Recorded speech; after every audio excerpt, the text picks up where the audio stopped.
Laila, kemarin Pai ada tugas loh. Oh iya ya, aku belum nih. Besok aja deh aku buatnya. Oke lah. Nur, ada kotak infak tuh.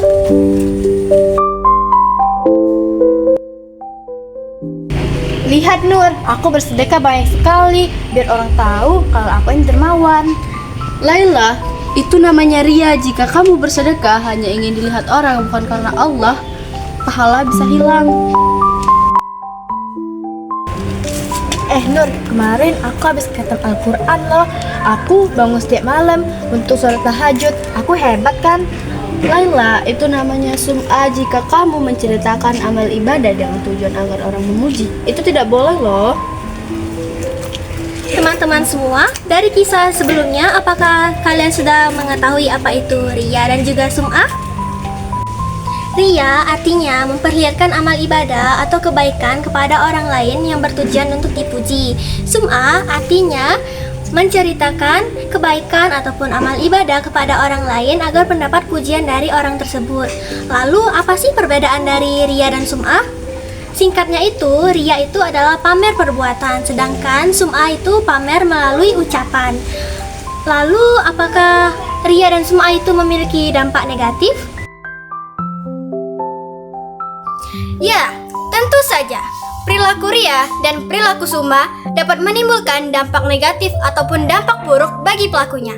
Di antaranya, yaitu yang pertama, dapat merusak bahkan menghilangkan nilai pahala dari ibadah yang telah dikerjakannya karena dia tidak ikhlas karena Allah Subhanahu wa taala.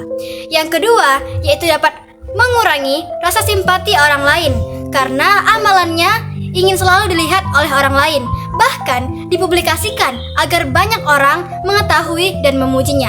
Yang ketiga, yaitu berpotensi memunculkan perilaku iri dan dengki dari orang-orang di sekitarnya. Dan yang keempat, yaitu hilangnya rasa tentram dan ketenangan di hati. Karena saat kita melakukan kebaikan tersebut, kita khawatir akan tidak dihargai oleh orang lain. Dan yang kelima, yaitu dapat menimbulkan rasa kecewa di hati. Karena amalan kebaikan kita tidak dihargai oleh orang lain. Apakah ada cara untuk menghindari sum'ah dan riya? Ya, ada beberapa cara untuk menghindari perilaku sum'ah dan perilaku riya. Di antaranya yaitu yang pertama, kita harus selalu meluruskan niat kita hanya kepada Allah Subhanahu wa taala. Yang kedua, yaitu kita harus menyembunyikan amal baik kita.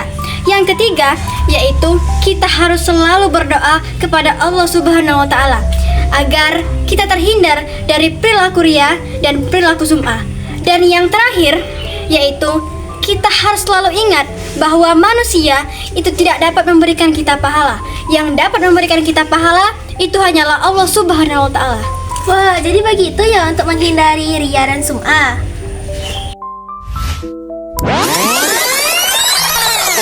Intinya Laila, amal ibadah hanya akan diterima jikalau ikhlas karena Allah, bukan karena untuk orang memuji. Iya, aku sadar. Mulai sekarang aku akan beribadah hanya karena Allah. Bagus deh kalau gitu.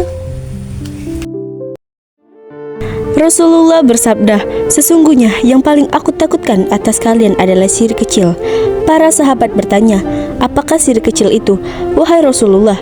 Beliau menjawab, "Riya." Hadis riwayat Ahmad. Rasulullah bersabda, barang siapa melakukan suatu amal untuk didengar orang lain atau sukma, maka Allah akan memperdengar aibnya. Dan barang siapa beramal pamer atau riya, maka Allah akan menampakkan aibnya. Hadis riwayat Muslim.